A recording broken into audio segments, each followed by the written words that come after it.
It was a slow afternoon at Burger Station, a local fast food joint just off the highway. The fluorescent lights buzzed, fries sizzled, pop music played too loud from the overhead speakers. Behind the counter stood Travis, a 20-something cashier with a bored expression and too much confidence for a 12-an-hour job. He leaned on the register, scrolling through his phone, while the line grew impatient. At the back of the line stood Malik Harris, a 16-year-old black teenager wearing a faded hoodie and carrying a small plastic bag full of coins. He looked nervous, counting in his head. Every cent mattered. When he finally reached the counter, Travis didn't even look up. "Yeah, what do you want?" Malik smiled shyly. Can I get a cheeseburger combo? No drink." Travis punched it in. "That'll be $6.83. Malik nodded and opened his bag. He began laying out quarters and dimes carefully, one by one. Clink, clink, clink. Travis finally looked up, frowning. "Seriously?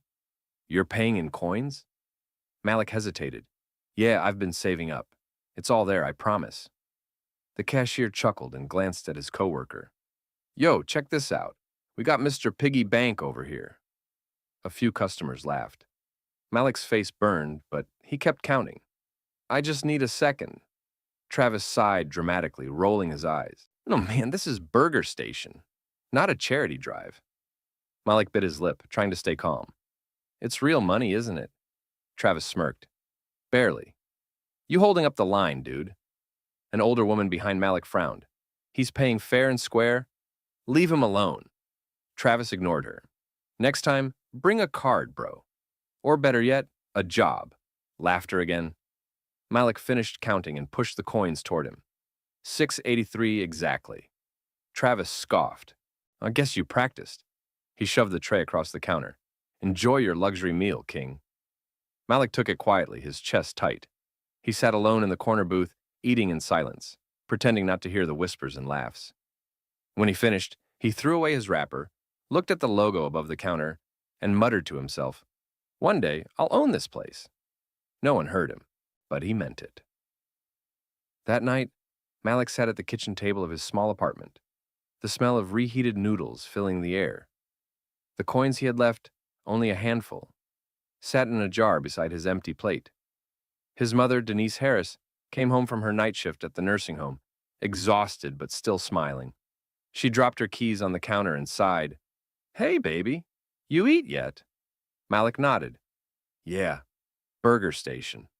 "Big spender, huh?" she teased lightly, setting her purse down. But when she saw his expression, her smile faded. What happened? Malik hesitated. He didn't want to upset her, but the words came out anyway. "The cashier made fun of me for paying in coins." Denise frowned, pulling out a chair. "What do you mean, made fun of you?" He laughed, said I should get a job before buying burgers.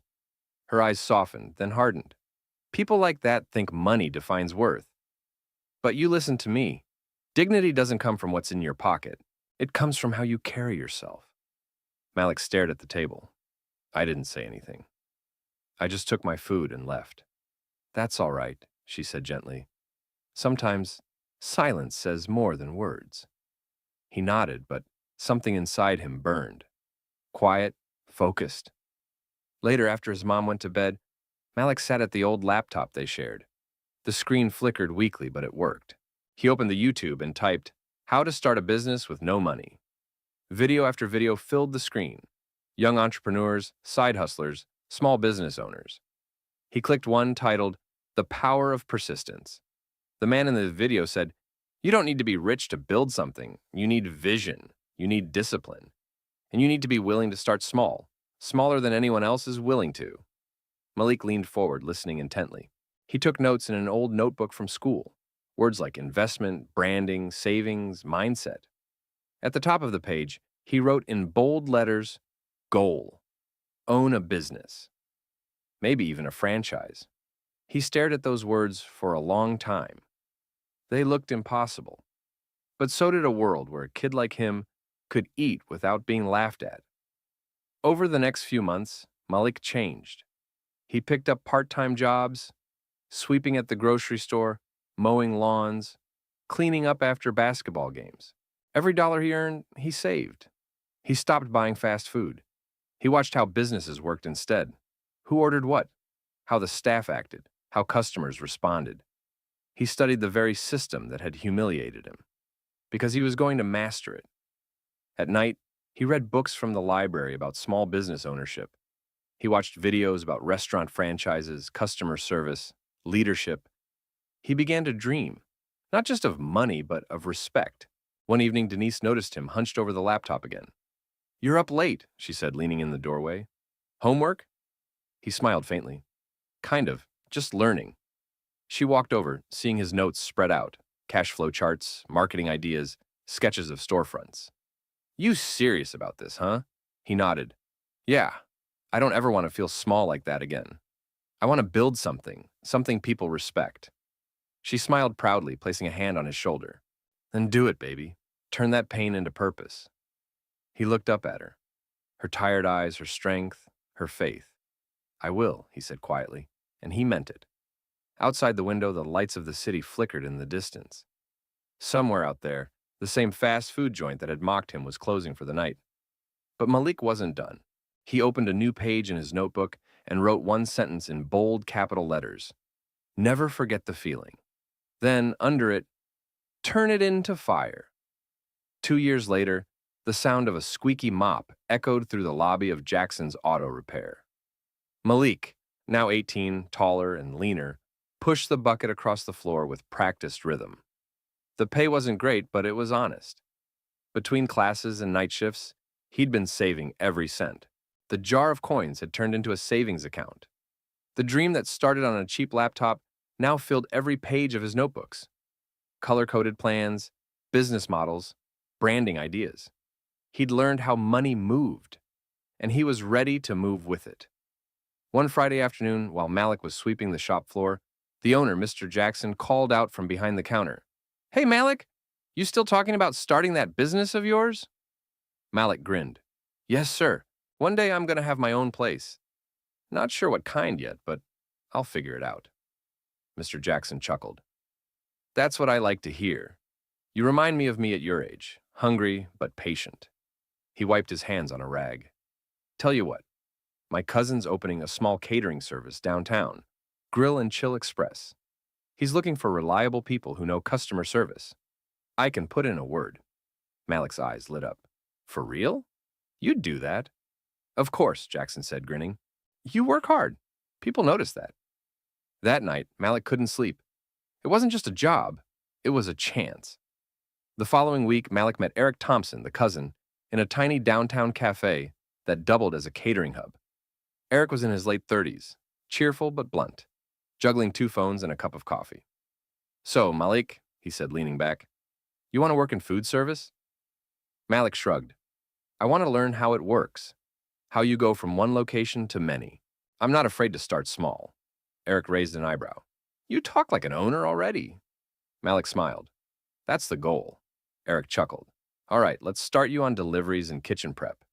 You learn fast, maybe I'll show you how to run orders, manage supplies, talk to vendors." "I'll learn," Malik said simply. "Whatever it takes." Weeks turned into months. Malik worked every shift like it mattered, because it did. He arrived early, stayed late, memorized every detail, cost margins, portion sizes, supplier schedules. He asked questions others didn't care to ask. By summer's end, Eric was impressed. "Kid, you're wasting your talent behind a counter. Ever thought about franchising?" Malik blinked. "I read about it, but I don't have money." Eric smiled. "Money's not the start. Knowledge is. You keep grinding, I'll teach you what I know." And he did. Malik learned contracts, vendor relationships, and marketing. Things most people never learned until they failed first. Then, one night after closing, Eric locked up and handed Malik a folder. "Open that," he said. Inside was a business plan draft. Something Eric had been building for years, but couldn't finish. "You've got the brains for this," he said. "I've been looking for someone to partner with. You help me get this franchise rolling, I'll cut you in." Malik's heart raced. "You mean a real partnership?" Eric nodded. 50-50 once we open our first franchise branch. You're sharp, disciplined, and you've got vision, and that's rarer than money." Malik's hands trembled slightly as he closed the folder. This was it. The break he'd been working toward since that humiliating day at Burger Station. He smiled. Let's build it. Over the next few years, the two men worked non-stop, rebranding, hustling, refining the menu, pitching to investors. They opened one restaurant, then another. By the time Malik turned 23, Grill and Chill Express was a small but growing franchise across 3 states.